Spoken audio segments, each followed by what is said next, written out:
Can you really mix and master on these things? Well, maybe not these, but can you mix and master on these? Or is it simply impossible to get industry quality results without a set of these? Let's find out.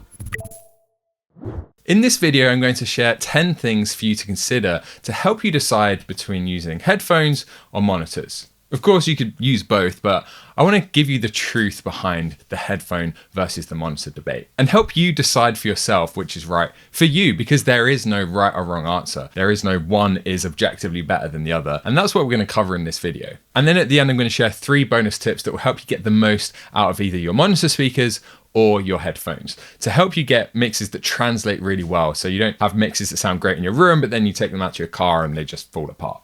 So make sure you watch until the very end for that. Now, while my goal with this video is to give you the truth behind the headphone versus monitor debate, I can't go super deep into the entire mixing or mastering process in a video like this. And even if you have the right listening environment or the right set of headphones and you approach it correctly, all you've really done is got to the starting line.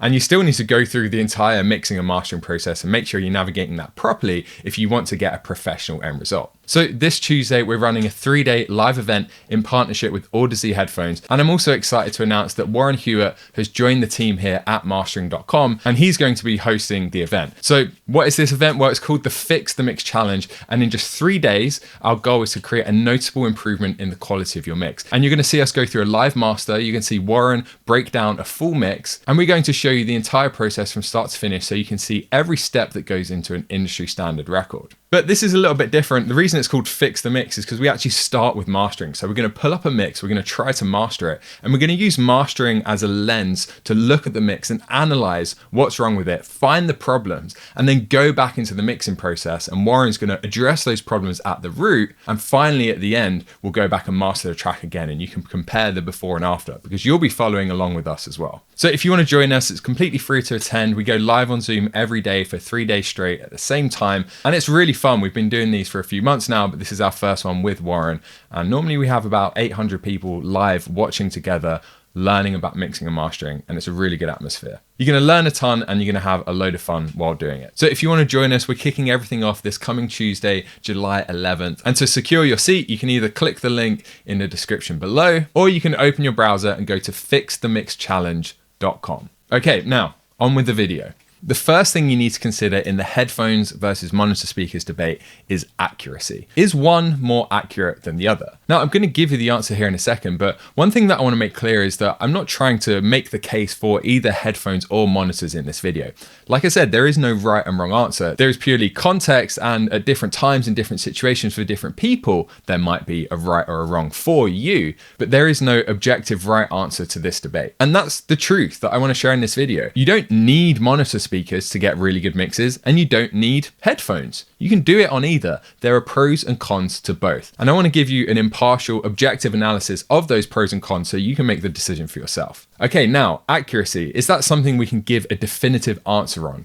Are headphones more or less accurate than monitor speakers? The way I see it, headphones are more consistent, but can be lower accuracy, whereas monitor speakers are way more inconsistent, but you can get a higher degree of accuracy. Or another way to put it is the range of accuracy for headphones is relatively small because you're removing the room as the environment, whereas the range of accuracy for monitor speakers is huge. You could have really bad speakers in a really bad room, and you can have really good speakers in a really good room. And in that situation, you are going to have a more accurate listening environment than using even the best set of headphones. But you also have the risk of using a bad room with bad monitors, and then you'd be better off with headphones because they're a lot more consistent. To put some numbers to this, if we look at the frequency response for the Audeze LCD-X, my favorite pair of premium headphones. Different websites will give different measurements, but we can see a variation from the highest peak to the lowest low of around 15 to 20 dB SPL. And some of those peaks and troughs are as far as 8 decibels away from the flat center. Now, if we compare that to a really good room and a really good monitor setup,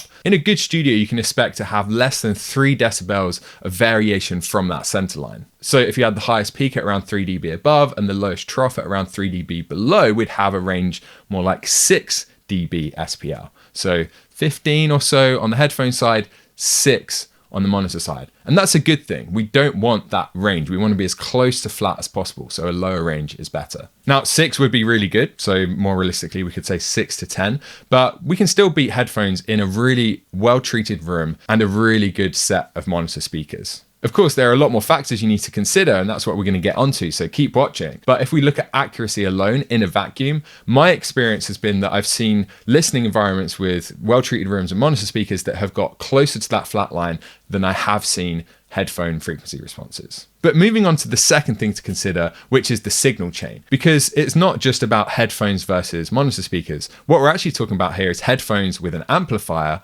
versus monitor speakers, also with an amplifier, then the speaker, and then the room. There's a whole signal chain that the signal's going through before it reaches your ear. So we have to consider that wider signal chain. On the headphone side, you need to think about the amplifier you're using, but I would say the headphone is more important than the amplifier. Whereas with monitor speakers, you have to consider the room. And in that case, I would consider the room more important than the speakers. And that takes me on to the next few considerations. The first one being cost. It's obviously going to cost you a lot more to have that professionally treated room with a really good set of monitor speakers than it is to have a good set of headphones and a good amplifier. I spent several $1,000s on the treatment in this room from GIK Acoustics, who are by far my favorite, and also spent about $10,000 on my monitor speakers, which are the Dutch and Dutch 8C. So all in all, we're talking nearly $15,000 for a monitor setup. Whereas the Audeze LCDX, which are arguably some of the best headphones you can get without going crazy over the top, are $1,200. And even if you just plug them straight into your interface, they're going to sound great. But I also have a topping DX7 Pro, which costs another $700. So getting close to $2,000 in total. Not a cheap headphone setup, but still nowhere near the $15,000 or so that I've spent on my monitor setup. Next, we have ease of setup. That's another thing you need to consider, because as well as having a higher cost on the monitor speaker side, it's going to take a lot longer to find a good room, to treat it, find the right placement for your speakers. And then you have to go and get some big bulky speakers and you have to get stands for them. It is a lot more work, whereas headphones, super easy. You just buy the headphones, plug them in, you're basically done. And of course, a lot of people are constrained by their environment. So they're not necessarily going to be able to have a dedicated room where they can put treatment all over the walls and play music out loud. Maybe you live in an apartment or you don't want to keep people awake at night and there's some other reason why you're using headphones. So not only are they easier, but a lot more adaptable. Headphones you can use in any environment. And one of my favorite things to do is just mix when I'm out and about. Go to a coffee shop, do some mixing. It's fun to change up your environment and get in a different space. But the fifth thing you need to consider is comfort. And this also ties into the feeling and vibe of listening on headphones versus listening on monitor speakers. Now, you can get some really comfortable headphones, but generally it's a lot more comfortable when you don't have something on your head. If you're mixing for long hours, that's great. But there's this other related aspect that a lot of people don't consider. And when you're mixing especially, it is a lot about feeling. It's about getting into the music and figuring out what it needs emotionally. And while it might be easy to downplay something like the feeling of listening on monitors versus the feeling of mixing on headphones, personally, I love listening on monitor speakers, turning it up quite loud, and just vibing away with the music, feeling the kick drum hit you in the chest. You really can't beat that experience, and you can't really replicate on the headphones either. And then if you start to consider an environment where maybe there are several people, if you have a studio where people come and record and then they're around while you're mixing, or you have people who do attended sessions while you're mixing, mastering, or you're just in a band and you're recording yourself and you want your bandmates or musicians and artists that you're working with to be able to hear the mix while you're doing it. All of those things require speakers. Thing to consider number 6 is ear fatigue. When you strap speakers onto your head, as you are with headphones, it is a lot easier to get ear fatigue.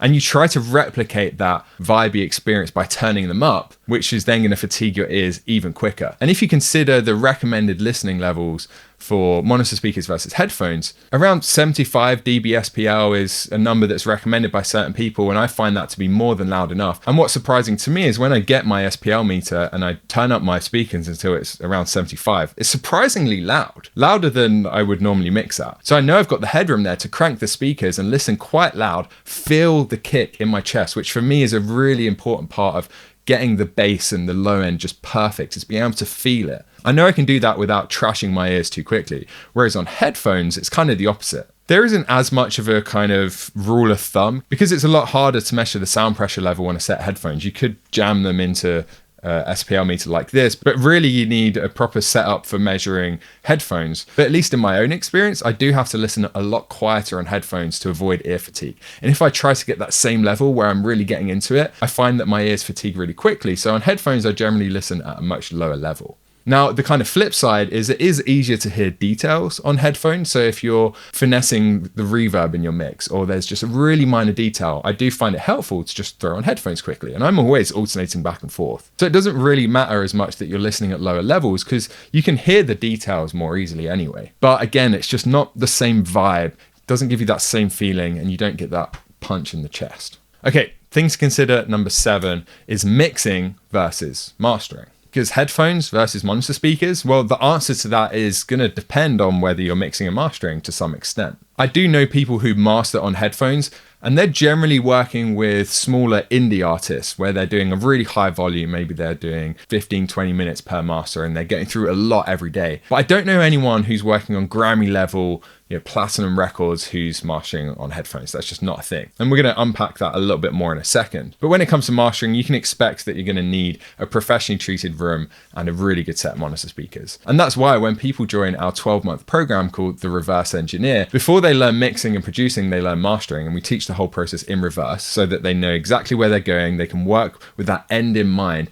And they also get a really good understanding of the technical objective side of music production. So when they get to mixing and they get to producing, they've got those skills under their belt and they can stay in that creative flow. Now, in order to do that, in order to get good at mastering and master to a professional level, we have them set up a room properly. So our view on this, at least, while you can master on headphones, generally mastering leans more towards a really good listening environment with monitor speakers. And again, I'll unpack that a little bit more in a second. But mixing is a little bit different. I have a lot of friends who mix on headphones. I've done a lot of mixing on headphones myself. And there are some big mix engineers who are huge proponents of mixing on headphones now, whether that's Andrew Sheps or Manny Marican, who's doing a lot of really cool stuff with Audeze. And there's the MM500 headphones that he made with Audeze, which are kind of a lighter and more comfortable version of these. And Manny is a huge proponent of mixing on headphones now. And normally when you're mixing, you're going to send the mix to someone else to master. So that mastering engineer is going to give it a final check in a room that's treated with monitor speakers. So you still get the benefit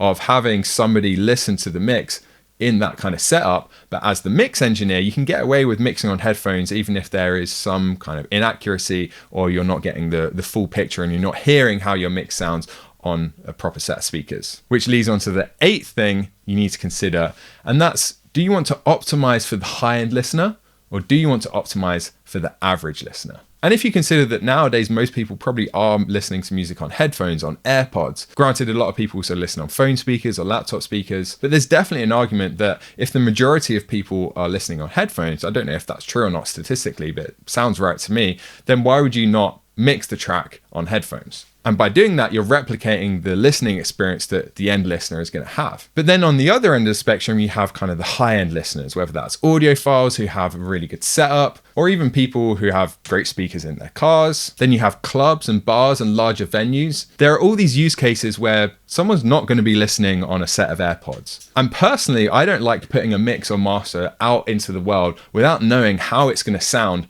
on a set of speakers. Because even if the majority of cases are headphones and people listening on AirPods, I want to know how it's going to sound in that club. I want to know how it's going to sound in an audiophiles room with a really expensive setup. That's what I'm optimizing for personally. But I'm not saying everyone has to do that. You might be happy optimizing for the average listener instead, and then maybe sending your mix off to a mastering engineer who's going to make sure that, okay, this is still going to sound good in the clubs on the hi-fi systems. Now, the last 2 considerations here are a little bit more philosophical. So the 9th thing that you need to consider is the 80-20 principle.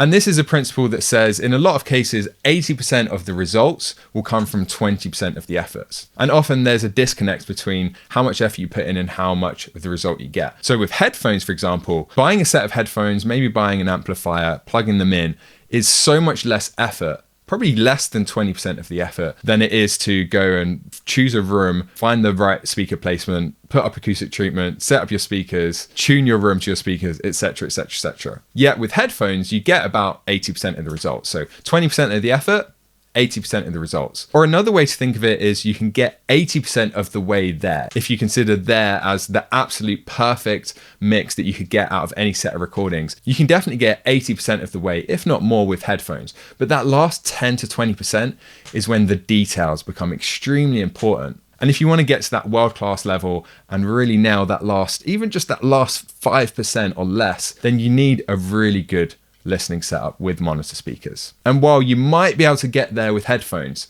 you might be able to stretch that last 10-20% with headphones. It's going to be a lot harder. There's going to be a lot more risk. You're going to have to make a lot of guesses as to how that mix is going to translate. Even if you use software like Slate VSX, where it's emulating different rooms, but it's not quite the same as sitting down in a professionally treated room and listening to the mix and master. So you can absolutely do it.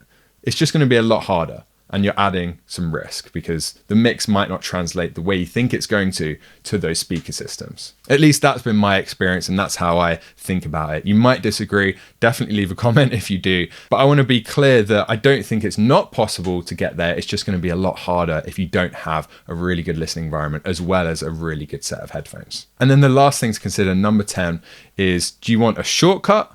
Or do you want to think long term? Because if you want a shortcut and you just want the quickest, easiest way to get to a pretty decent level with your mixes and masters, not invest a ton of time and money, then absolutely headphones are that shortcut. You can remove all the hassle of setting up a listening environment. You don't have to think about your room. You don't have to think about anything. You just need to get the headphones. It's a really incredible shortcut that a lot of people didn't have a decade ago when headphones weren't as good and there wasn't all this incredible software out that there is now. So that's the shortcut. But if you want to do what's right in the long term and you're doing this professionally, you want a career in this, you're not necessarily a hobbyist, you're thinking, okay, I want to be a professional mix and master engineer, or I want to be a self-producing artist who is producing world-class quality material, then in that case, I think it's worth taking that longer term perspective. You can still start with headphones, you can still take that shortcut, but then invest the time, invest the energy, invest the money into building a really good room and doing it properly because it will pay off in the long run. If you don't, I think you're going to get to a certain point where it is going to hold you back. And if you look at the Andrew Sheps, the Manny Marroquins of the world, the reason they're able to mix on headphones is also because they've done thousands of mixes and they know the headphones so intimately that they can get away with it. But if you don't ever make that transition, it could start holding you back at a certain point. So that long-term perspective is to make that investment early on and benefit from it now rather than just kind of punting it down the line. Okay, so now I just want to give you 3 quick tips for making the most of your headphones or your monitor speakers, regardless of what you choose. First of all, I just want to share some really good headphones for you to check out. I've already mentioned the Audeze LCD-X. At a higher price point, they're the ones I recommend. At a lower price point, I definitely recommend the Slate VSX. The headphones are pretty good for the price point, but what's really special about those is the software. And then something to look out for is the Audeze MM100s. They're coming out later this year and they're going to sound very similar to the LCD-X, but at a fraction of the cost. And the reason Audeze have been able to do that is more so from scaling up their manufacturing process and getting efficiencies from that, and also swapping out some of the metal for plastic, etc., which is a good thing in some ways because these are pretty damn heavy. But despite the price difference, from what I've heard, I don't think they're going to sound much worse than the LCD-X's or be significantly less flat. So they're going to be really incredible at that price point. And then Audeze also have their own software for emulating different listening environments. Whatever headphones you get, I also recommend checking out SonarWorks Sound ID, because what you can do with those is load up a calibration file for the headphones you have, and then SonarWorks will apply EQ that counterbalances that so you get a flatter frequency response. And that's going to really help. So definitely check that out. And also, if you do have a treated room and monitor speakers, I definitely recommend using SonarWorks Sound ID to counterbalance your room. Get one of the measurement mics, measure your room, and it'll do the same thing to your room and flatten it out. Tip number 2 is if you do decide to go down the monitor route, it's going to open up a whole can of worms in terms of treatment and the science of that, and it can get quite complicated. So I just want to simplify it a little bit for you here. You want to start off by thinking about the first reflection points, which is to the left and right of your speakers. If you imagine if there was a mirror on the wall, where would the audio bounce off the speakers and into your ears? That's the reflection point. And the first reflection point is just, where's the first place that happens? There's going to be one to your left and to your right. So that's where you want to put panels. There's going to be one above you. So you want panels on the ceiling. And there's also going to be one on your desk or the floor, which is why I have this really narrow desk behind me to make sure I'm not getting strong desk reflections. Instead, they're hitting the floor. So there's a little bit more space for the sound levels to dissipate. But either way, just think about those reflection points. That's going to have a really big impact. Once you've done that, the next thing to consider is bass trapping. recording. And to do that, you just need really thick panels that are going to absorb 30 to 100 hertz. And you want to put them in the corners where you get a lot of bass build up, but anywhere around your listening environment, really having those thick panels is going to help, or having square soffits or tri-traps in the corners. You don't have to figure this all out yourself either. Just go to GIK Acoustics and they will help you, and they'll tell you exactly what to do and how to set up your room. And then even if you don't end up buying GIK stuff, you can go and build your own panels and replicate the setup that they recommended. And then the third thing, again, if you're going down the monitor speaker route,